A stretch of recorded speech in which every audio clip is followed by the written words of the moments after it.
Imaginez découvrir votre fiancé au lit avec votre jeune sœur, 3 mois avant votre mariage.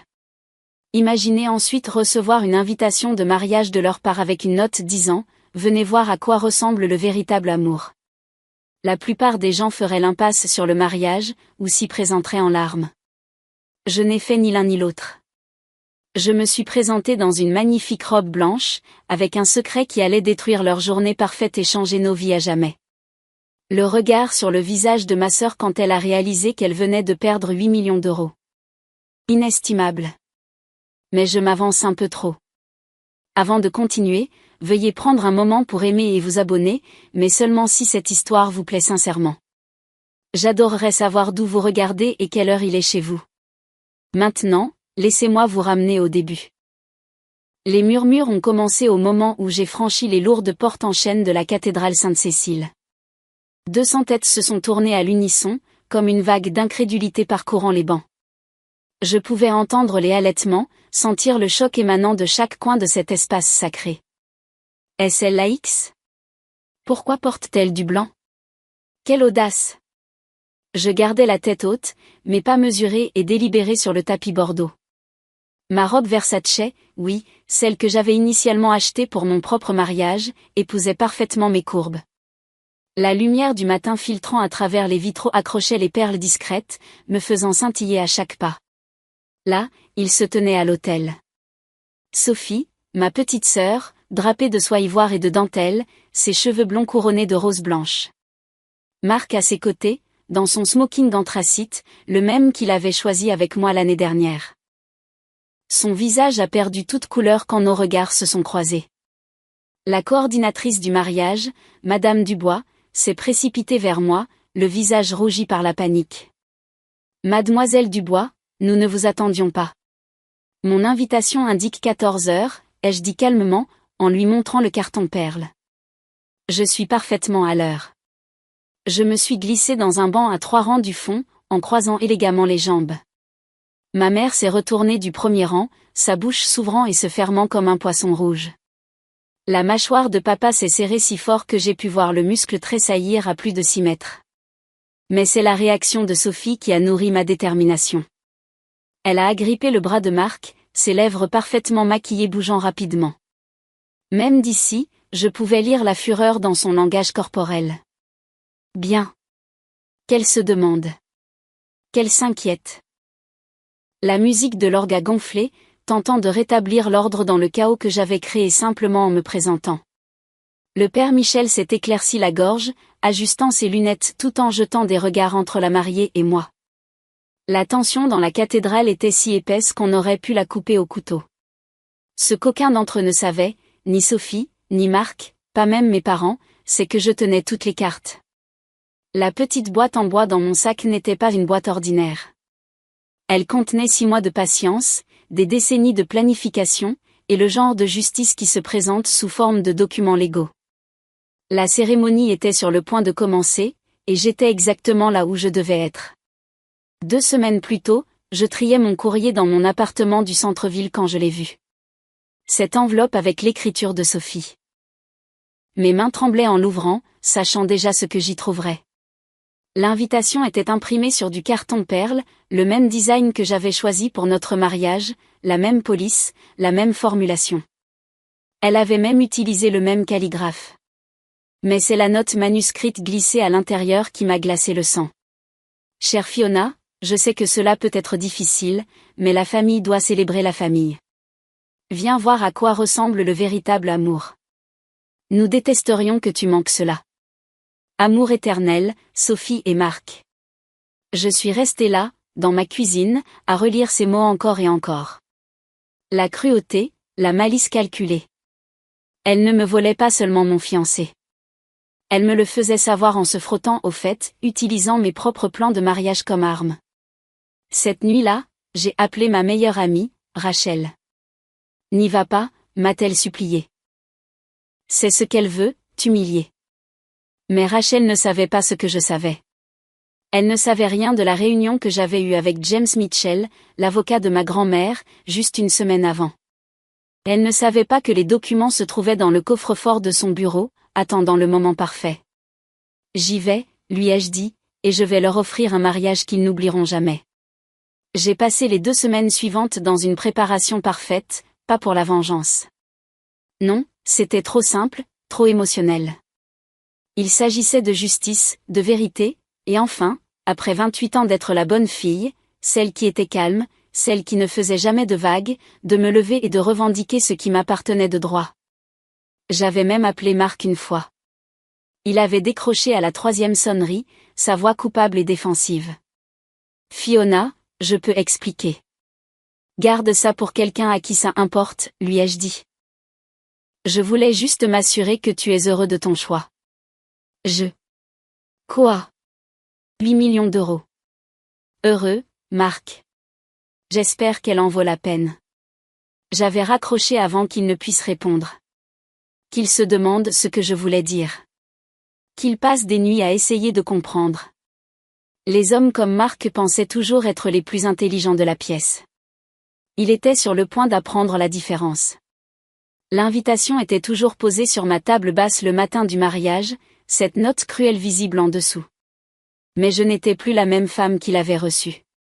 J'étais quelqu'un de plus fort, quelqu'un qui avait enfin appris que gentillesse et faiblesse n'étaient pas la même chose. Grandir en tant que sœur aînée aurait dû avoir une signification. Dans la plupart des familles, c'était le cas. Mais dans la maisonnée du bois, j'étais le brouillon et Sophie était le chef-d'œuvre. Cela avait commencé quand nous étions enfants. Alors que Sophie recevait une voiture pour son 16e anniversaire, une BMW blanche avec un nœud rouge, j'ai eu droit à une leçon sur la responsabilité et un ticket de bus. Tu dois apprendre la valeur du travail acharné, avait dit papa, pendant que Sophie postait des photos Instagram depuis le siège du conducteur. À chaque réunion de famille, les comparaisons étaient constantes. Sophie est tellement extravertie. Sophie illumine la pièce. Pourquoi ne peux-tu pas être plus comme ta sœur, Fiona? J'étais l'étudiante brillante qui était entrée à l'école d'architecture de Paris-Villemain. Sophie a à peine obtenu son diplôme d'une université publique avec une licence en communication.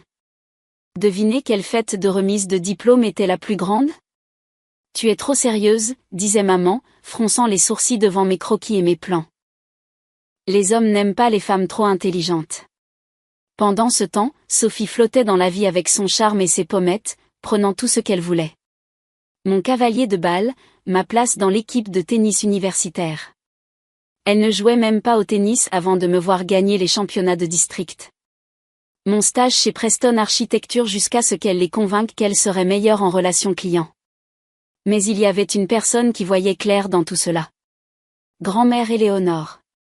Tu as quelque chose que Sophie n'aura jamais, m'a-t-elle dit une fois, ses mains ridées couvrant les miennes. La substance, la patience, la capacité de construire quelque chose de réel. J'avais pensé à ma carrière d'architecte.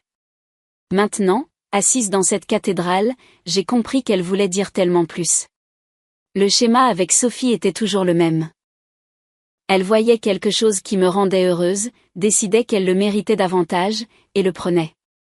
Nos parents cautionnaient cela à chaque fois. Sophie est juste pleine de vie, disait-il. Tu es la mature, Fiona. Sois la grande personne. J'avais été la grande personne pendant 32 ans. J'avais souri à travers la douleur, avalé ma colère, accepté l'injustice. Même quand elle avait commencé à flirter avec Marc lors de ma propre fête de fiançailles, je me disais que j'imaginais des choses. Tu es paranoïaque, m'avait dit Marc quand je lui avais en parlé. Elle est ta sœur. Elle est juste amicale. 3 mois plus tard, je les avais trouvés dans notre lit, dans l'appartement que je payais, sur les draps que nous avions reçus en cadeau de fiançailles. Et toujours, nos parents avaient trouvé un moyen de me faire porter le chapeau. Tu travailles trop. Tu aurais dû lui accorder plus d'attention. Mais aujourd'hui, le brouillon allait devenir la version finale. Les trahisons de Sophie avaient un schéma, comme une signature sur une scène de crime. Elle voulait toujours ce qui était à moi. Mais Marc, c'était son chef-d'œuvre de cruauté. Cela avait commencé au lycée avec Julien Moreau. Nous avions eu une relation pendant 6 mois. Mon premier vrai petit ami. Le soir du bal de promo, je les avais trouvés en train de s'embrasser dans sa voiture. Il m'a embrassée, elle a pleuré auprès de nos parents. J'ai essayé de l'arrêter. Julien a été banni de notre maison, et on m'a dit d'arrêter d'être si dramatique. Ensuite, il y a eu la bourse Perton. J'avais travaillé 3 ans pour l'obtenir, en faisant du bénévolat, en maintenant une moyenne de 4.0, en construisant des maisons avec Habitat pour l'humanité. La veille des entretiens finaux, mon portfolio a mystérieusement disparu. Sophie l'a retrouvé plus tard, endommagée par l'eau et ruinée. Elle est allée à l'entretien à sa place, affirmant qu'elle avait toujours été intéressée par le travail humanitaire. Elle a obtenu la bourse. Elle ne l'a jamais utilisée pour quoi que ce soit d'humanitaire, mais ce n'était que des échauffements comparés à Marc. Nous nous étions rencontrés lors d'une conférence d'architecture. Il était charmant, ambitieux, tout ce que je pensais vouloir. Pendant 2 ans, nous avons construit une vie ensemble. Nous avions des projets, notre propre cabinet, une maison en banlieue, peut-être des enfants un jour. Sophie vivait alors à Miami, travaillant comme influenceuse. Elle est rentrée pour Thanksgiving l'année dernière, a vu ma bague, mon bonheur, et quelque chose a changé dans ses yeux. J'aurais dû le savoir à ce moment-là. À Noël, elle lui envoyait des messages constants.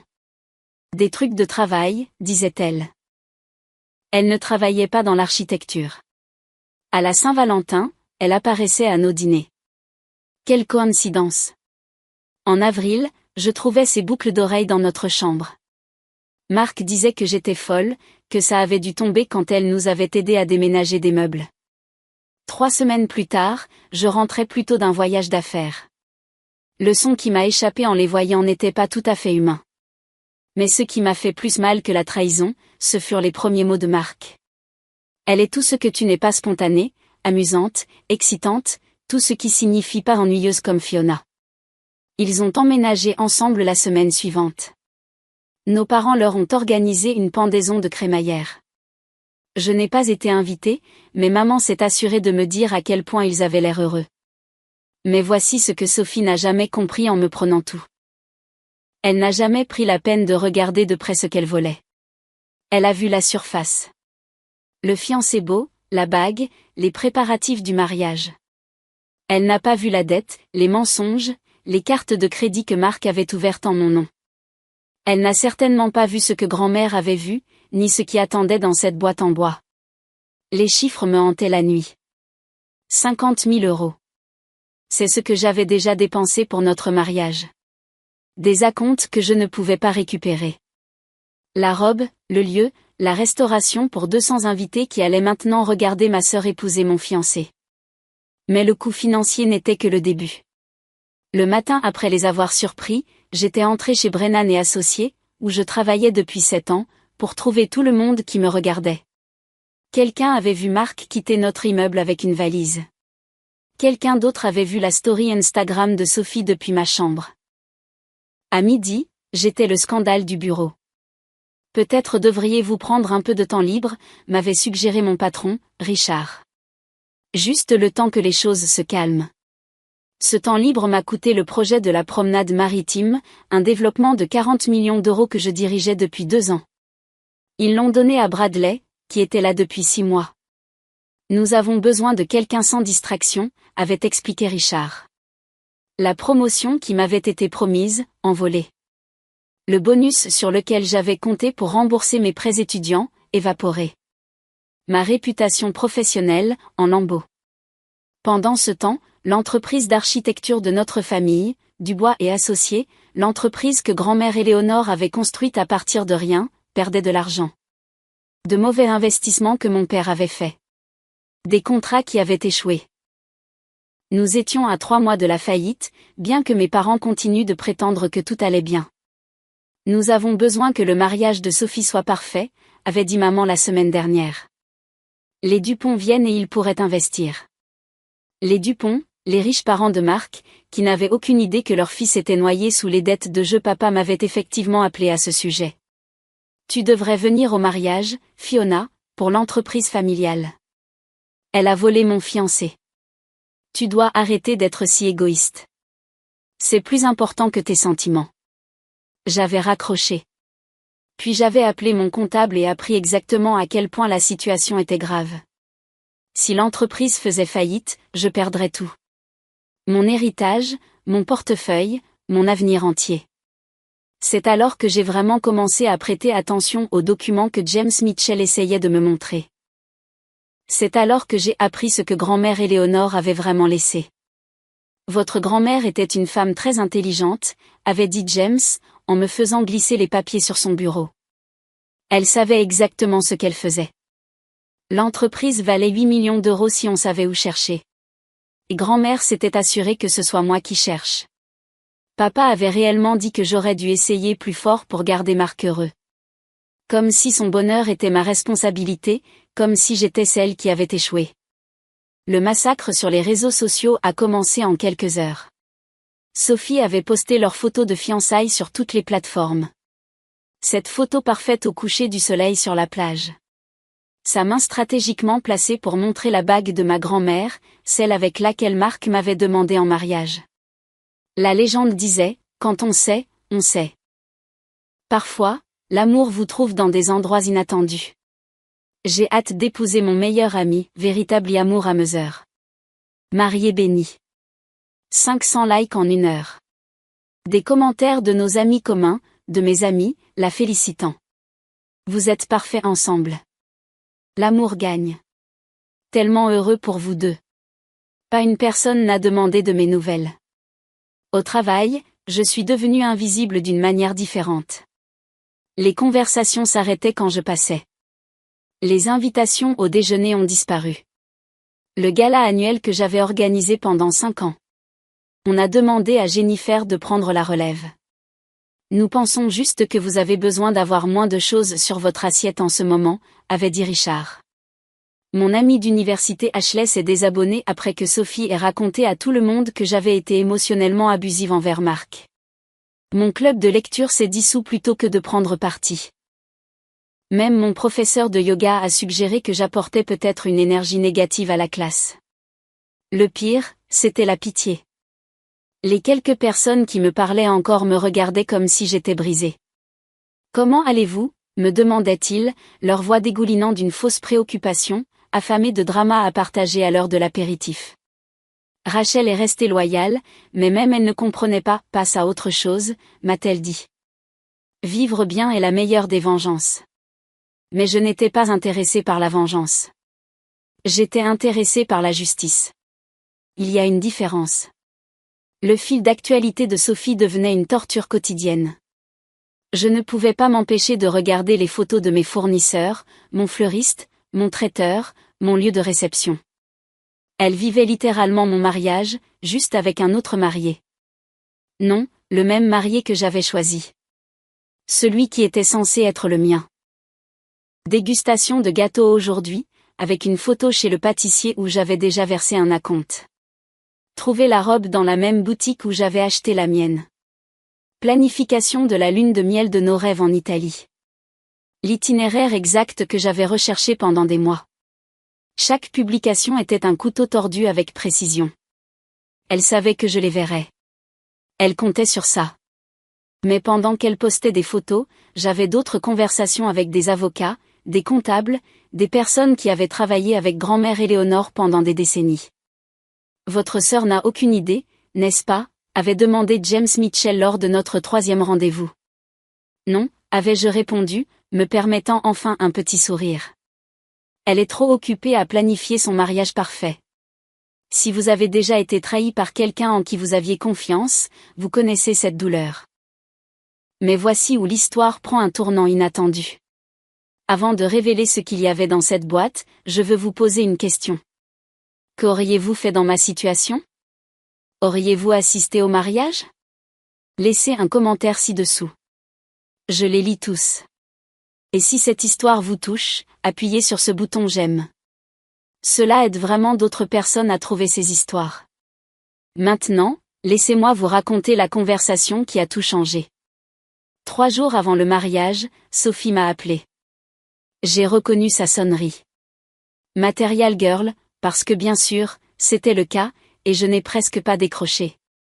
Mais quelque chose m'a fait prendre le téléphone. Tu ne viens pas vraiment, n'est-ce pas ? Sa voix était un poison sucré. Je ne le manquerais pour rien au monde. Silence. Puis Fiona, Ne t'humilie pas. Je ne suis pas celle qui devrait être humiliée. Écoute, je sais que tu es blessée. Blessée? J'ai ri. Et même moi, j'ai été surprise par mon calme. Je ne suis pas blessée, Sophie. Je suis reconnaissante. Tu m'as rendu un service. Marc est tout à toi. Une autre pause. Je pouvais pratiquement l'entendre essayer de comprendre mon angle.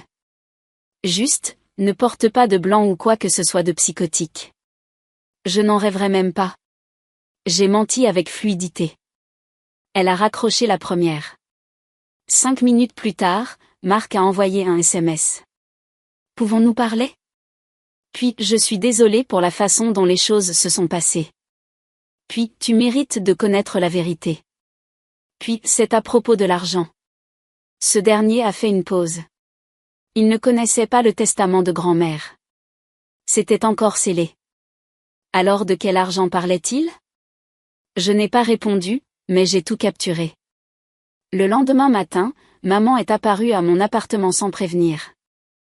Elle se tenait dans mon entrée dans son tailleur Chanel, l'air de préférer être n'importe où ailleurs. Tu dois rester à la maison samedi. C'est un pays libre, maman. Fiona, s'il te plaît. Juste cette fois, pense à la famille. Comme Sophie a pensé à la famille quand elle a couché avec mon fiancé. Le visage de maman s'est crispé. C'est différent. Ils sont tombés amoureux dans mon lit. Tu es grossière. Je suis honnête. Il y a une différence. Elle a sorti son chéquier. Un chéquier, sérieusement, en 2024. Combien faudra-t-il pour que tu restes loin? 5 000? 10 000? Je l'ai regardé, ma propre mère, essayant d'acheter mon absence au mariage de ma sœur avec mon ex-fiancé. Garde ton argent, lui ai-je dit calmement. Tu en auras besoin. Qu'est-ce que ça veut dire? Demande à papa le contrat Patterson. Demande-lui les prêts qu'il a contractés sur l'entreprise. Son visage est devenu pâle. Comment sais-tu? Au revoir, maman. Après qu'elle soit partie, j'ai appelé James Mitchell. Tout est prêt? Les documents sont authentifiés et scellés. Les membres du conseil ont été informés qu'ils devaient être en attente. Et le timing? Quand vous serez prête, mademoiselle Dubois. Votre grand-mère a tout prévu. J'ai raccroché et regardé la robe blanche Versace suspendue à la porte de mon placard. Presque l'heure. L'intervention familiale est arrivée le vendredi soir, moins de 18 heures avant le mariage.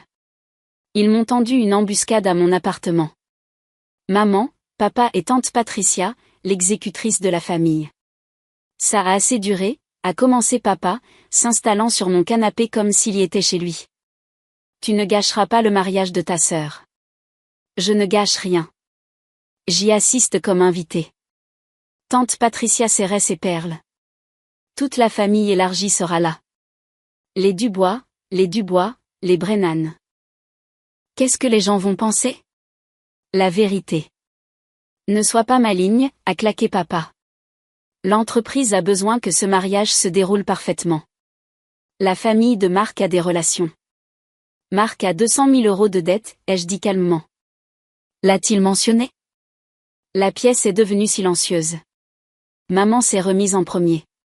Tu mens. Dette de jeu, carte de crédit, une entreprise ratée à Miami. J'ai ouvert les dossiers sur mon téléphone. J'avais fait appel à un détective privé après les avoir trouvés ensemble. Je voulais savoir quel genre d'homme j'avais failli épouser.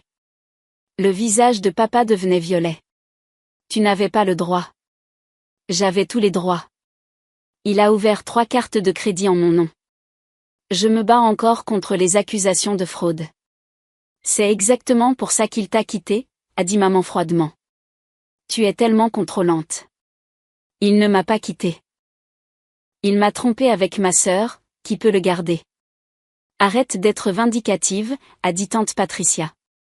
La famille soutient la famille. Où était ce soutien quand j'en avais besoin? Tu es l'aînée, la responsable. Agis comme telle. Mon téléphone a vibré. James Mitchell. Revue finale terminée. Membre du conseil confirmé pour une réunion d'urgence lundi 9h. J'ai regardé ma famille. Ces gens qui n'avaient jamais pris mon parti, qui avaient passé toute ma vie à me diminuer pour que Sophie puisse briller davantage. Je vous verrai tous demain, ai-je dit, en me levant. 14 heures précises. Papa s'est aussi levé, essayant de me dominer. Si tu te présentes demain, quoi?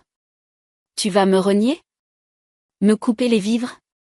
Vous m'avez déjà fait ça quand vous avez donné à Sophie mes fournisseurs de mariage, mon lieu de réception, ma vie. Nous essayons de sauver l'entreprise familiale. Non, ai-je dit, en ouvrant ma porte. Vous essayez de vous sauver vous-même. Il y a une différence. Alors qu'il sortait, maman s'est retournée. Ta grand-mère aurait honte de toi. J'ai souri alors, mon premier vrai sourire depuis des mois. On verra ça. Après leur départ, j'ai rouvert la boîte en bois une dernière fois, passant mes doigts sur les documents légaux à l'intérieur. Le véritable testament de grand-mère Éléonore, celui qu'elle avait caché à tout le monde sauf à James Mitchell. Demain, tout allait changer. Grand-mère Éléonore était décédée 6 mois auparavant, un mardi pluvieux de janvier. J'étais la seule avec elle à la fin, lui tenant sa main parcheminée pendant qu'elle peinait à respirer. Patience, ma chère, avait-elle murmuré, ses yeux toujours vifs malgré la morphine. Les gens calmes changent le monde. À ses funérailles, Sophie avait sangloté dramatiquement malgré le fait de ne pas avoir rendu visite une seule fois pendant la bataille de 3 mois de grand-mère contre le cancer. Elle avait même essayé de faire un éloge funèbre, mais avait craqué après 2 phrases. Tout le monde la consolait. Pauvre Sophie. Elle est si sensible. Je n'avais pas fait d'éloge funèbre. Je m'étais assise au fond, les yeux secs, me souvenant de la vraie Éléonore Dubois, la femme qui avait bâti un cabinet d'architecture à partir de rien en 1978, quand les femmes n'étaient pas censées diriger d'entreprise.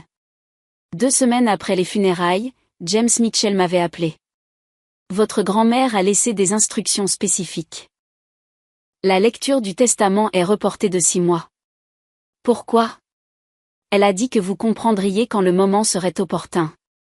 Je n'avais pas compris à l'époque, mais alors que le printemps se transformait en été et que ma vie s'effondrait pièce par pièce, j'ai commencé à recevoir des appels de James, des anciens partenaires commerciaux de grand-mère, de personnes dont je n'avais jamais entendu parler qui connaissaient des choses sur l'entreprise familiale que même papa ne savait pas. Votre grand-mère était préoccupée, avait dit James lors de notre première vraie réunion, par la gestion de votre père, par l'influence de votre sœur, mais surtout par vous, par moi. Elle a dit que vous étiez la seule à comprendre ce qu'elle avait bâti, la seule à vous soucier de l'héritage plutôt que du style de vie. Il m'avait montré des documents, des statuts de société, des dépôts de brevets, des actes de propriété. Dubois et associés valaient bien plus que ce que quiconque ne le savait. Grand-mère achetait discrètement des actions depuis des décennies, les plaçant dans une fiducie. Mais il y a des conditions, avait expliqué James, des conditions très spécifiques. La principale, l'héritier devait être célibataire ou marié à une personne approuvée par le conseil d'administration. Le conseil choisi par grand-mère, pas les copains de golf de papa, quelqu'un de financièrement stable, quelqu'un de bonne moralité. Elle savait, avais-je dit, la compréhension se révélant enfin. Elle savait pour Marc. Elle le suspectait. Elle connaissait aussi les schémas de votre sœur. Alors, si Sophie épouse Marc, elle renonce à toute prétention à l'héritage, et si elle est déjà mariée à lui lorsque le testament sera lu, elle ne pourra pas le contester. James avait souri. Votre grand-mère était une femme très stratégique. Maintenant, la nuit avant le mariage, je tenais le testament scellé entre mes mains. 6 mois exactement depuis la mort de grand-mère. Le timing était parfait. Merci, ai-je murmuré à sa mémoire. De m'avoir vu, de m'avoir cru. Demain, la patience deviendrait pouvoir. L'ampleur totale du plan de grand-mère était époustouflante. Dubois et associés n'était pas juste un petit cabinet familial. C'était la pointe d'un iceberg de 8 millions d'euros. Pendant 40 ans, grand-mère avait discrètement acquis des brevets, des propriétés et des partenariats, les conservant dans des entités distinctes qu'elle seule contrôlait. Le bâtiment de bureau de la 5e avenue, détenu par une fiducie, le logiciel de conception révolutionnaire utilisé par le cabinet. Elle détenait le brevet, les contrats avec 3 entreprises du Fortune 500, des relations personnelles qu'elle avait entretenues en dehors de l'entreprise officielle. Votre père n'a jamais pris la peine de regarder, avait expliqué James, en étalant les documents sur sa table de conférence. Il pensait tout savoir sur l'entreprise parce que son nom était sur la porte. Mais les conditions de l'héritage sont de fer. L'héritier doit être de sang du bois, célibataire ou marié à une personne d'une stabilité financière démontrable, approuvée par le conseil d'administration dans les 30 jours suivant la lecture du testament, de bonne moralité telle que déterminée par des critères spécifiques. Ce dernier point était le coup de maître de grand-mère. Elle avait défini la moralité en termes juridiques.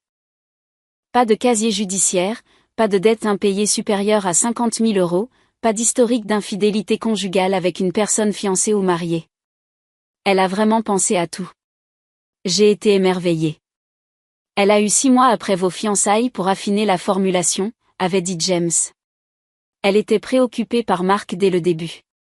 Mais elle n'a jamais rien dit. Elle croyait qu'il fallait laisser les gens se révéler. Le conseil d'administration était tout aussi stratégique.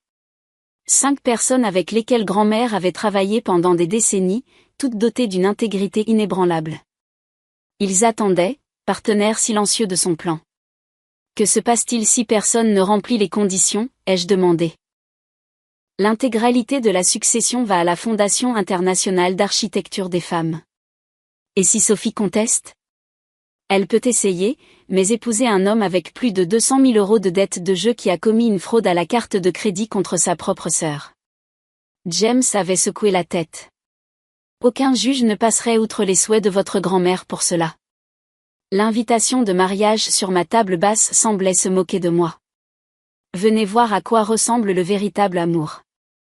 Le véritable amour. Sophie pensait avoir gagné parce qu'elle avait pris Mark. Elle n'avait aucune idée qu'elle avait en réalité tout perdu au moment où elle avait dit oui. La boîte en bois était posée à côté de l'invitation, contenant non seulement le testament, mais aussi les rapports de crédit de Mark, la documentation sur la fraude, et 3 ans de lettres personnelles de grand-mère exprimant ses préoccupations concernant le caractère de Sophie. Demain, au moment précis, la vérité libérerait tout le monde, qu'il le veuille ou non. La réception de mariage battait son plein quand je suis arrivée, cocktail avant la cérémonie. L'idée de sophistication de Sophie. J'entendais les rires flottants du jardin où les invités se mêlaient avec du champagne et des jugements. Le plan de table à l'entrée me disait tout ce que j'avais besoin de savoir sur ma place dans ce cirque. Table 19, la dernière table dans le coin près des portes de la cuisine. J'étais assise avec les familles du personnel de restauration et les plusoines ajoutées à la dernière minute. Fiona, Brittany, l'une des demoiselles d'honneur de Sophie, est apparue avec une bande d'autres. Elles portaient toutes des robes roses poudrées assorties et des sourires identiques. Nous ne pensions pas que tu viendrais vraiment. Je ne le manquerai pour rien au monde, ai-je dit avec fluidité, en signant le livre d'or d'une main ferme. Elles ont gloussé derrière leurs mains manucurées, envoyant déjà des SMS frénétiquement. En quelques minutes, les murmures se sont répandus dans le jardin comme un incendie de forêt. Je me suis dirigée dehors où 200 invités faisaient semblant de ne pas me regarder. Le jardin était décoré exactement comme je l'avais prévu pour mon mariage. Roses blanches, guirlandes lumineuses, même le même quatuor à cordes jouant le canon de Pachelbel. Puis je l'ai vu, Richard Brennan, PDG de Brennan Industries, notre plus grand client potentiel. Il discutait avec les parents de Mark qui mettaient en scène leur meilleure démonstration de richesse malgré les dettes de leur fils. Fiona a hoché Richard, visiblement mal à l'aise. Je ne m'attendais pas à vous voir ici. La famille est la famille, ai-je répondu, en acceptant une flûte de champagne d'un serveur qui passait. De l'autre côté du jardin, j'ai repéré une autre surprise. 3 membres du conseil de grand-mère. Ils n'étaient pas censés être là, mais chacun a croisé mon regard et a hoché légèrement la tête. James Mitchell avait été occupé. Le coordinateur du mariage a annoncé qu'il était temps de prendre place pour la cérémonie. En passant devant la table d'honneur, j'ai entendu la voix de Sophie depuis la fenêtre de la suite nuptiale au-dessus. Elle est vraiment là en blanc? Dieu, elle est tellement pathétique. La réponse de Mark était étouffée, mais j'ai attrapé les mots héritage et erreur. Je me suis assise à ma place à la table 19, entourée d'étrangers qui n'avaient aucune idée de qui j'étais. Parfait. Je voulais être invisible jusqu'au moment où je ne le serais plus. Le quatuor à cordes est passé à la musique de procession. Les invités se sont tournés vers l'allée, téléphone levé pour capturer le moment parfait. Les demoiselles d'honneur ont commencé leur marche, chacune me lançant un regard de pitié ou de dégoût en passant. Puis est venu Marc, prenant sa place à l'autel sans même un regard dans ma direction.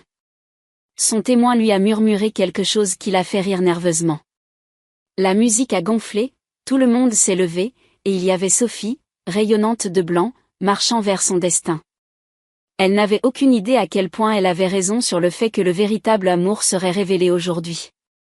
La cérémonie s'est déroulée comme une insulte magnifiquement orchestrée. Le père Michael parlait d'amour, d'engagement et d'honnêteté, pendant que Marc se déplaçait nerveusement, et Sophie rayonnait de triomphe. Puis sont venus les vœux personnels. Bien sûr, Sophie avait insisté pour des vœux personnels. Elle a parlé la première, sa voix portant dans le jardin avec une émotion calculée. Marc, tu es entré dans ma vie quand je m'y attendais le moins. Tu m'as montré à quoi ressemble vraiment le véritable amour. Certaines personnes, a-t-elle marqué une pause, me regardant directement, traversent la vie en pensant savoir ce qu'est l'amour. Mais le vrai amour, l'amour véritable, ne peut pas être forcé. Il ne peut pas être planifié ou programmé. Il arrive tout simplement. Et quand cela arrive, rien ni personne ne peut se mettre en travers de son chemin. La foule a murmuré avec appréciation. Plusieurs personnes se sont tournées pour me regarder, attendant une réaction. J'ai gardé mon visage parfaitement neutre, mes mains calmement croisées sur mes genoux. Les vœux de Marc étaient plus courts, plus vagues. Sophie, tu apportes de l'excitation dans ma vie. Tu es spontanée, amusante, tout ce que je n'ai jamais su que je voulais. Il a dégluti. Tu me fais me sentir vivant d'une manière que je n'ai jamais imaginée. J'ai remarqué qu'il n'a jamais utilisé le mot amour. Pas une seule fois. Le père Michael a souri avec bienveillance. Ces deux âmes se sont trouvées contre toute attente, surmontant des obstacles pour être ici aujourd'hui. Obstacle. Étais-je devenu un obstacle maintenant? Le mariage est un lien sacré, a continué le père Michael. Il exige honnêteté, confiance et respect mutuel. Il exige que les deux partenaires se réunissent librement, sans réserve ni agenda caché. J'ai vu la mâchoire de Marc se serrer aux agendas cachés. Il savait pour ses dettes. Il savait ce qu'il cherchait vraiment. Mais Sophie? Avant de continuer, a dit le père Michael, je dois rappeler à tous que le mariage n'est pas seulement une union de cœur, mais aussi un contrat légal contraignant aux yeux de Dieu et de la loi. Plusieurs membres du conseil de grand-mère se sont légèrement penchés. Ils savaient ce qui allait arriver. Si quelqu'un ici connaît un empêchement légal à ce mariage, une raison pour laquelle ces deux-là ne devraient pas être unis dans le saint mariage, qu'ils parlent maintenant ou se taisent à jamais. Le jardin est devenu silencieux. 200 personnes ont retenu leur souffle. Sophie s'est légèrement tournée, me regardant directement avec un sourire narquois qui disait « Je te mets au défi ». Je me suis levée. Des exclamations ont parcouru la foule comme des dominos qui tombent. Le visage de Sophie est passé de suffisant à choquer. Marc est devenu blanc comme un linge.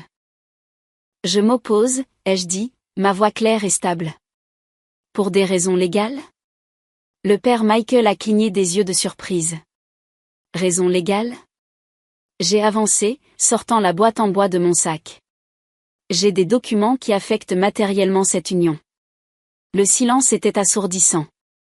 C'est le moment où tout a changé. Si quelqu'un vous avait humilié comme ça, seriez-vous resté silencieux? Ou auriez-vous fait ce que j'ai fait ensuite? Je suis curieuse, quelle est la plus grande trahison que vous ayez surmontée?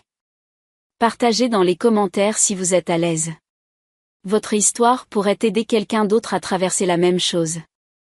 Et rappelez-vous, si vous appréciez cela, ce bouton d'abonnement est juste là. Maintenant, laissez-moi vous raconter le moment le plus satisfaisant de ma vie. Je m'oppose pour des raisons légales. Ma voix a porté à travers le jardin avec une clarté qui m'a surprise moi-même. 200 visages se sont tournés à l'unisson, une mer de choc et d'incrédulité. Le verre de champagne de quelqu'un a heurté le sol avec un craquement sec. Le père Michael avait l'air de n'avoir jamais eu quelqu'un qui s'oppose avant. Mademoiselle Dubois, c'est extrêmement inhabituel. J'ai de la documentation qui affecte matériellement cette union, ai-je dit, marchant dans l'allée d'un pas mesuré. Ma robe blanche Versace a attrapé la lumière de l'après-midi, et j'ai entendu quelqu'un chuchoter. Elle a porté du blanc au mariage de sa sœur. Oui, je l'ai fait. Fiona, assieds-toi. La voix de ma mère a claqué comme un fouet depuis le premier rang. Je l'ai ignorée, atteignant l'hôtel où Sophie se tenait figée, son bouquet tremblant dans ses mains. Marc avait l'air de vouloir s'enfuir à tout moment. Ce sont des documents légaux, ai-je dit, en remettant la boîte en bois au père Michael. Authentifiés et notariés concernant la succession d'Éléonore Dubois et les conditions affectant tout mariage au sein de la famille Dubois. Le père Michael a hésité. Je ne pense pas que... Lisez-les. James Mitchell s'est levé de son siège au 5e rang. Je suis James Mitchell, avocat de la succession Dubois.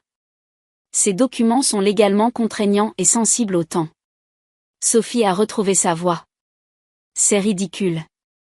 Tu ne peux pas juste. En fait, je peux.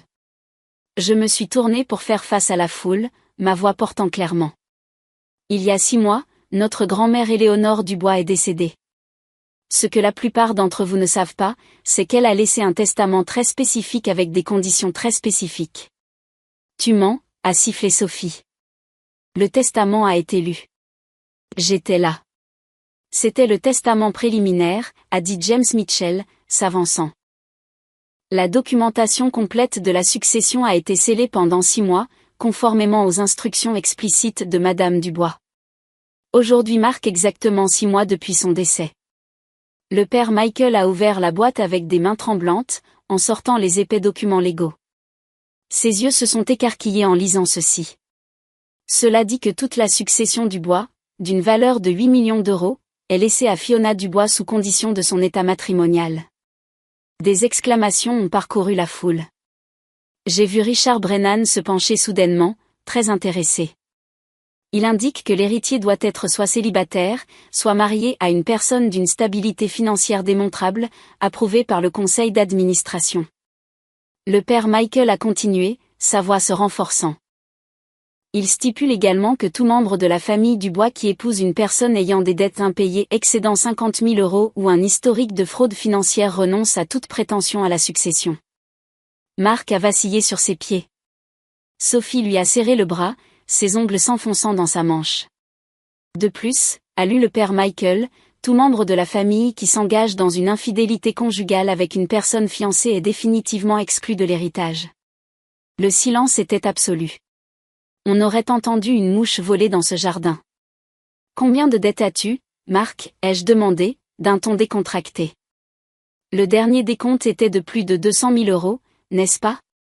Plus les cartes de crédit que tu as ouvertes en mon nom. La foule a éclaté. La voix du père Michael a résonné dans le jardin stupéfait alors qu'il continuait à lire le testament, chaque mot tombant comme un coup de marteau. Toute la succession Dubois, y compris le cabinet d'architecture Dubois et associés, tous les brevets, propriétés et partenariats associés, d'une valeur de 8 millions d'euros, est par la présente léguée à Fiona Marie Dubois. Le visage de Sophie était passé du rouge au blanc à une teinte alarmante de gris. C'est impossible. L'entreprise est le faux de papa. L'entreprise est construite sur les brevets de grand-mère, ai-je dit calmement. Ses propriétés, ses partenariats. Papa la gérait, mais il ne l'a jamais possédée. Grand-mère s'en est occupée.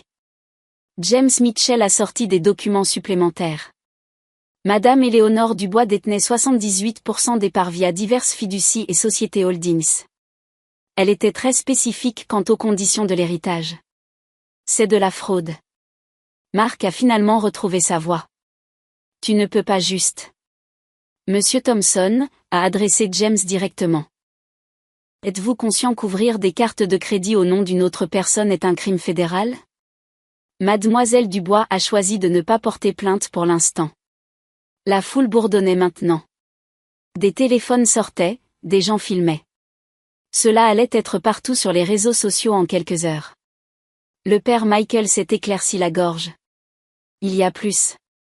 Il est indiqué ici que tout mariage célébré sous de faux prétextes, notamment concernant le statut financier ou avec l'intention de frauder, peut être contesté en justice. Nous ne sommes pas encore mariés, a hurlé Sophie. Ça ne s'applique pas. En fait, Madame Chen, l'un des membres du conseil, s'est levé. Au moment où vous avez annoncé vos fiançailles publiquement, vous avez déclenché la clause de moralité. Épouser le fiancé de votre sœur alors qu'il était encore fiancé à elle constitue un manque de caractère moral démontrable tel que défini dans la section 7, sous-section 3. Tu savais? Sophie s'est tournée vers moi, ses cheveux savamment coiffés se défaisant. Tu savais tout ça depuis le début? Je l'ai découvert il y a 2 semaines, ai-je dit, juste après que tu m'aies envoyé cette adorable invitation me disant de venir voir à quoi ressemble le véritable amour. Mais si tu es mariée à Marc, a commencé Sophie désespérément. Je ne suis pas mariée à Marc. Toi, tu l'étais, ou tu étais sur le point de l'être. Je me suis tournée vers la foule. Mark Thompson a plus de 200 000 € de dettes de jeu, 3 cartes de crédit au maximum à mon nom, et une entreprise ratée qu'il ne m'a jamais divulguée. Le conseil ne l'approuverait jamais. Ce qui signifie que si je l'avais épousé, j'aurais tout perdu aussi. Les implications ont frappé Sophie comme un coup physique. Elle a titubé en arrière, ses escarpins de créateur s'accrochant à sa traîne. Tu m'as rendu un service, Sophie, ai-je continué. Tu m'as sauvée de la plus grosse erreur de ma vie. Et en retour, tu obtiens Marc, dette comprise, pendant que j'obtiens l'entreprise, les propriétés, et l'avenir que grand-mère avait toujours prévu pour moi. La prénuptiale, a soudainement crié Marc. Sophie, le contrat de mariage que tu as signé. Tout le monde s'est tourné pour le regarder. Quel contrat de mariage? La voix de Sophie n'était qu'un murmure. Celui où tu as accepté de séparer les finances, a dit Marc désespérément. Où tu as renoncé à tes droits sur les actifs de l'autre? Tu veux dire celui qui protège tes actifs? Sophie a ri hystériquement. Quels actifs, Marc? Ta dette? Le jardin a éclaté en chaos. Le dénouement s'est produit en temps réel, comme regarder un bâtiment s'effondrer au ralenti. Marc a saisi les mains de Sophie, sa voix désespérée. Sophie, nous pouvons résoudre ça. Elle s'est éloignée de lui. Résoudre quoi? Tu es fauché. Tu m'as menti. Je n'ai jamais menti. Tu as dit que tu avais réussi. Tu as dit que tu avais des investissements. J'ai des investissements dans quoi? Les parties de poker. Elle hurlait maintenant, son mascara coulant sur ses joues. Tu savais pour l'héritage? Tu savais et tu m'as choisi quand même. Le silence de Marc était accablant. La vérité était écrite sur son visage. Il avait pensé que Sophie hériterait, pas moi. Il avait parié sur la mauvaise sœur. Tu m'as utilisé, a murmuré Sophie, la réalisation la frappant. Tu ne pouvais pas avoir l'argent de Fiona, alors tu pensais avoir le mien. Mes parents s'étaient précipités vers l'hôtel. Maman essayant de sauver quelque chose. N'importe quoi. C'est une affaire de famille. Tout le monde, s'il vous plaît. Madame Dubois, la voix de Richard Brennan a traversé le chaos. Est-il vrai que votre mari gérait une entreprise qu'il ne possède pas réellement? Le visage de papa est devenu violet. C'est prépostreux. En fait, a interrompu James Mitchell. J'ai ici la documentation prouvant que Monsieur Anderson a contracté plusieurs prêts sur des actifs de l'entreprise qu'il ne possède pas. C'est de la fraude. Le conseil va engager des poursuites judiciaires. Le conseil, a bafouillé papa. Quel conseil? Je suis le président d'une entreprise que tu ne possèdes pas, a dit calmement Madame Chen. Votre poste est résilié avec effet immédiat. Mademoiselle Fiona Dubois est la nouvelle PDG, sous réserve de l'approbation du conseil, que je peux vous assurer qu'elle recevra à l'unanimité. Les dominos continuaient de tomber. Les parents de Marc reculaient de l'hôtel. Le visage de sa mère était un masque d'horreur alors qu'elle réalisait que les dettes de son fils étaient à nouveau son problème. Les Dupont, si fiers un moment auparavant, avaient l'air de vouloir disparaître. Le mariage est annulé, a annoncé le père Michael inutilement. L'hôtel ressemblait à une zone de guerre. Le bouquet de Sophie piétiné, la boutonnière de Marc écrasée, la bougie de l'unité renversée. Ce n'est pas fini, m'a grogné Sophie, son image de princesse de conte de fées complètement brisée. Je vais contester ça. Je vais te poursuivre. Avec quel argent, ai-je demandé calmement. Tu viens de quitter ton emploi pour organiser ce mariage. Marc est endetté. Maman et papa vont être interrogés pour fraude, et tu as signé un contrat de mariage renonçant à toute prétention financière. La vérité de sa situation l'a frappée comme un coup de massue. Elle avait tout abandonné pour un homme qui était pire que fauché. C'était un fardeau. Grand-mère disait toujours que tu étais spéciale, Sophie a dit amèrement. Ta précieuse Fiona. Non, ai-je corrigé. Elle a dit que j'étais patiente. Il y a une différence. James Mitchell s'est avancé. La réunion du conseil est lundi à 9h, mademoiselle Dubois. Nous aurons besoin de vous là-bas pour accepter officiellement votre poste. J'ai hoché la tête, puis j'ai regardé la foule stupéfaite. Merci à tous d'être venus. Je crois que la réception est toujours payée. Mon acompte en fête. S'il vous plaît, profitez de la fête. Puis je me suis retournée et j'ai repris le chemin de l'allée, laissant le chaos derrière moi. La machine juridique s'est mise en marche avant même que je n'atteigne ma voiture. James Mitchell était un maestro dirigeant une symphonie de conséquences. Monsieur Thompson, a-t-il appelé, arrêtant Marc de fuir. Vous devrez rester. La police a quelques questions concernant ces cartes de crédit frauduleuses. 2 policiers étaient apparus. Apparemment, James avait anticipé ce moment. Il n'arrêtait pas Marc. Pas encore. Mais les interrogatoires suffiraient à détruire ce qui restait de sa réputation. C'est un piège, a crié Marc. Elle m'a tendu un piège. Vous vous êtes tendu un piège au moment où vous avez commis une fraude, a dit calmement l'officier Williams. Nous devons juste vérifier des signatures. Pendant ce temps, les membres du conseil avaient acculé mon père. Madame Chen tenait une tablette, faisant défiler des relevés financiers. Monsieur Dubois, pouvez-vous expliquer ce retrait du compte de l'entreprise et celui-ci et ses 17 autres? Ce sont des dépenses professionnelles pour votre hypothèque personnelle. Monsieur Yamamoto, un autre membre du conseil, a haussé un sourcil. C'est de la détournement de fonds. Je suis le président. Vous étiez le président, a corrigé Madame Chen.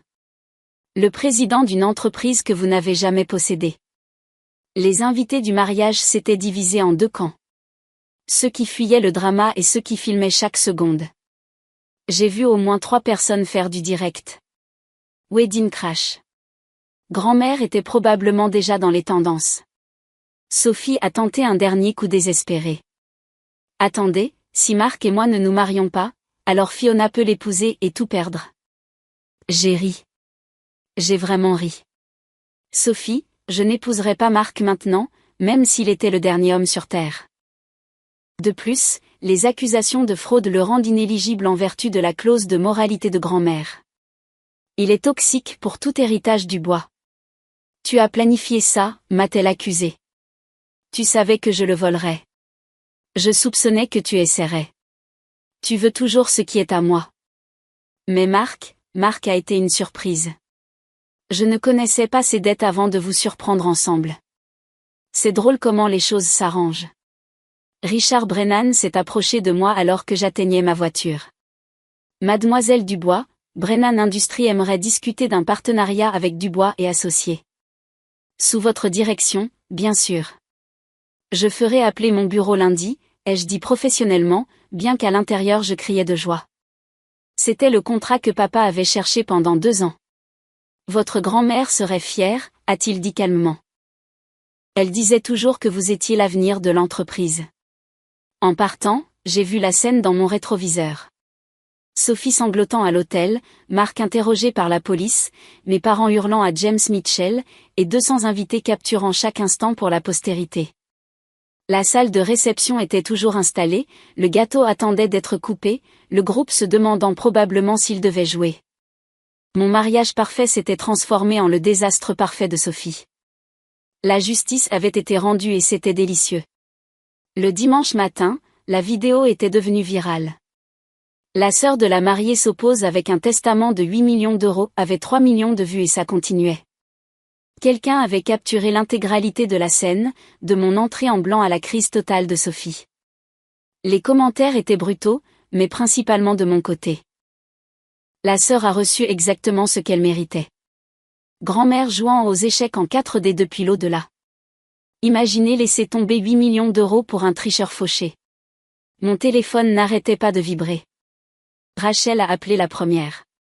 Ma belle, tu es célèbre. Aussi, rappelle-moi de ne jamais te croiser.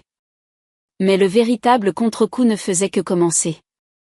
Le profil Instagram de Sophie, où elle avait documenté chaque instant de la planification du mariage, est devenu un cimetière de posts supprimés et de commentaires vicieux. Sa carrière d'influenceuse était terminée avant même d'avoir commencé. Marc avait complètement disparu. Sa présence sur les réseaux sociaux s'est éteinte. Son appartement était déjà listé à louer, et la rumeur disait qu'il avait fui chez ses parents dans le Connecticut. L'enquête pour fraude était en cours, mais mon avocat m'a assuré qu'il devrait au moins rembourser l'argent volé. L'après-coup professionnel fut encore plus dramatique. Dès le lundi matin, 3 clients majeurs avaient contacté Dubois et Associés, demandant spécifiquement à travailler avec moi. L'histoire d'une femme qui avait bâti tranquillement son succès pendant que sa famille la sous-estimait. C'était le genre de leadership qu'il recherchait. Votre grand-mère était une légende, m'a dit un PDG. Elle a construit cette entreprise quand les femmes n'étaient pas censées diriger d'entreprise.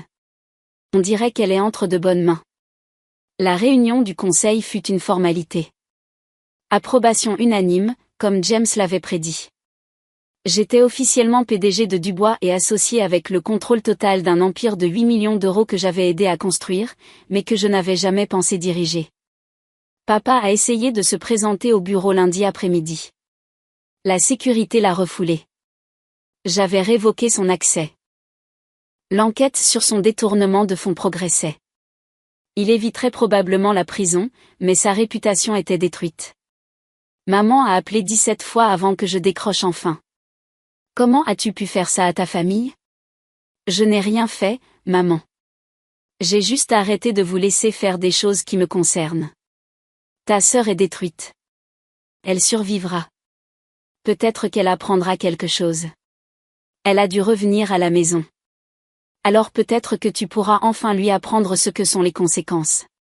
L'appel s'est terminé par maman pleurant sur la façon dont j'avais tout ruiné. Mais pour la première fois de ma vie, je ne me suis pas sentie coupable. Je n'avais rien ruiné. J'avais révélé la vérité. Titre du mardi dans la section économique, Dubois et associés sous nouvelle direction, les actions s'envolent. Mise à jour du mercredi, Mark Thompson arrêté pour fraude à la carte de crédit. Tournant du jeudi, Sophie commence un travail chez Starbucks. Victoire du vendredi, Brennan Industries signe un contrat de 40 millions d'euros avec Dubois et associés. Grand-mère avait raison. Les gens calmes changent le monde. Nous le faisons juste avec des documents au lieu du bruit. 2 semaines après le désastre du mariage, ma famille a tenté une réconciliation. Ils se sont présentés à mon nouveau bureau, la suite d'angle qui était autrefois celle de papa, l'air d'être des réfugiés de leur ancienne vie. Papa avait vieilli de 10 ans en 2 semaines. L'enquête avait gelé ses actifs personnels. Les vêtements de créateur de maman avaient l'air froissés, ses cheveux parfaits indisciplinés. Et Sophie? Elle avait l'air creuse, comme si quelqu'un avait vidé son intérieur et n'avait laissé que la coquille. Nous devons parler, a commencé papa. Mais son ton habituel et autoritaire avait disparu. À propos de quoi? Les accusations de détournement de fonds, les avocats s'en chargent. À propos de la famille, a dit maman faiblement. Nous sommes toujours une famille. Le sommes-nous? Parce que la famille n'essaie généralement pas de se détruire mutuellement. Tu nous as détruits, a finalement parlé Sophie, sa voix rauque. Tu as tout pris. J'ai pris ce qui était à moi. Ce que grand-mère m'a laissé. Ce que vous avez essayé de voler. Je ne savais rien du testament, mais tu savais que Marc était mon fiancé. Tu savais que les fournisseurs de mariage étaient miens. Tu savais la douleur que tu causais, et tu en as profité. Silence. Pour la première fois de nos vies, Sophie n'avait pas de réplique. Grand-mère m'a laissé une lettre, ai-je dit, en la sortant de mon tiroir de bureau. Vous voulez entendre ce qu'elle a écrit? Ils ont fixé, tandis que je lisais. Ma très chère Fiona, si tu lis ceci, alors mon plan a fonctionné. J'ai regardé ta famille te diminuer pendant des années. Je les ai regardés prendre ta gentillesse pour de la faiblesse. Ton père est un imbécile qui valorise l'apparence plutôt que la substance. Ta mère cautionne le pire chez les gens. Et Sophie est ce qui arrive quand la beauté vient sans caractère. Mais toi, ma chère, tu as à la fois la force et la bonté. L'entreprise était toujours censée être la tienne. Je devais juste m'assurer que tu l'obtiennes sans qu'il te détruise d'abord. Sois patiente. Attends qu'il se révèle, puis élève-toi. Maman pleurait. Papa avait l'air stupéfait. Sophie fixait le sol. Elle nous a vus, a murmuré papa. Nous tous. Elle t'aimait quand même, ai-je dit. Mais elle ne te faisait pas confiance. Il y a une différence. Que faisons-nous maintenant, a demandé maman. Vous trouvez une solution sans mon argent, sans mon aide, sans m'utiliser comme votre système de soutien émotionnel. Pour une fois dans votre vie, assumez vos propres conséquences. Tu vas vraiment nous abandonner, a demandé Sophie. Je vais faire ce que tu m'as appris, ai-je répondu. Je vais me mettre en premier. Ils sont partis tranquillement, vaincus. Mais je ne me réjouissais pas de leur chute. J'en avais juste fini d'en être responsable. Cette nuit-là, j'ai trouvé une autre lettre de grand-mère, une que James avait gardée pour après la confrontation. Le pardon viendra avec le temps, mais les limites viennent d'abord. Je suis fière de toi. Elle avait tout su, tout planifié, même ça. 6 mois plus tard, ma vie était méconnaissable, dans le bon sens. Dubois et Associés avaient décroché 3 contrats internationaux majeurs. Nous avions embauché 50 nouveaux employés, dont certains des meilleurs architectes du pays, qui voulaient travailler pour une entreprise qui valorisait le mérite plutôt que le népotisme. L'entreprise prospérait sous ma direction, et tout le monde le savait. Les accusations de fraude contre Marc avaient porté. Il avait plaidé coupable pour éviter la prison, mais paierait une restitution pendant des années. Aux dernières nouvelles, il travaillait chez le concessionnaire de voitures de son oncle dans le New Jersey. Probablement en charmeur de clients comme il l'avait fait autrefois avec moi. Sophie nous avait tous surpris, peut-être même elle-même. Après avoir touché le fond, elle avait réellement commencé à reconstruire.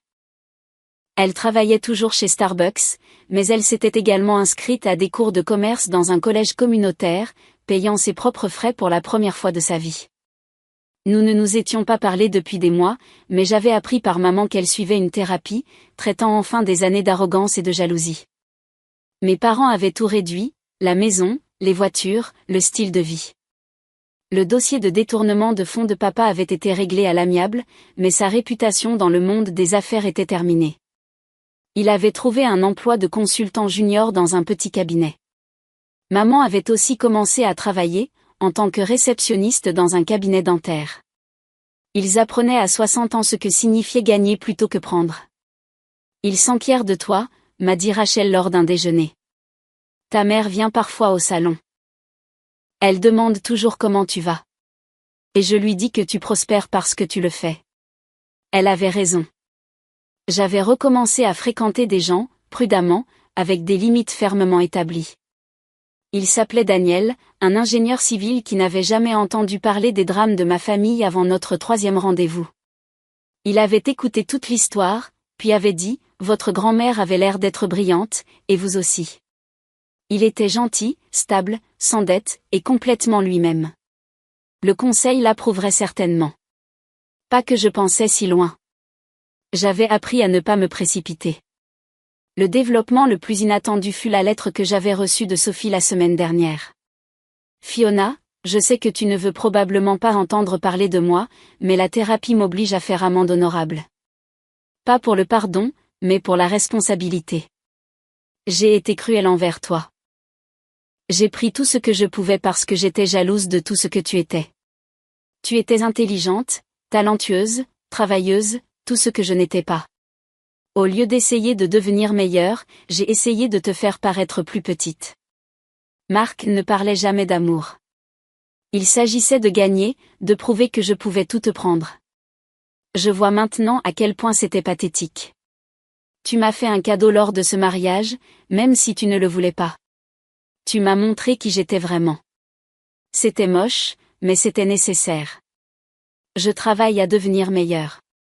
Pas pour toi, pas pour la famille, mais pour moi.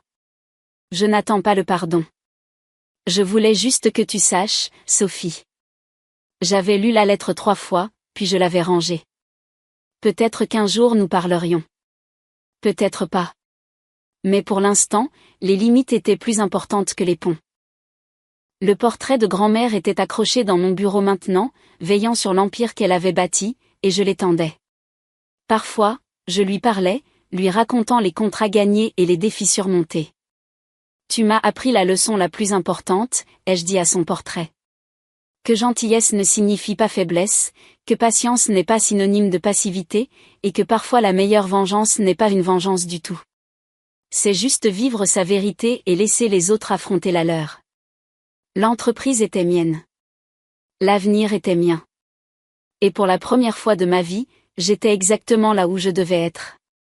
C'est mon histoire de la façon dont j'ai transformé la trahison en triomphe sans élever la voix ni lancer un coup de poing. Juste la patience, la préparation et le timing parfait. Si vous êtes arrivé jusqu'ici, vous êtes incroyable. Merci de m'avoir écouté. Quelles limites devez-vous définir dans votre vie? Faites-le moi savoir dans les commentaires. Si cette histoire vous a inspiré, partagez-la avec quelqu'un qui a besoin d'entendre que la justice ne vient pas toujours avec du drama. Parfois, elle vient avec des documents. Abonnez-vous pour plus d'histoires de victoires silencieuses. D'ici la prochaine fois, souvenez-vous que la meilleure vengeance est une vie bien vécue.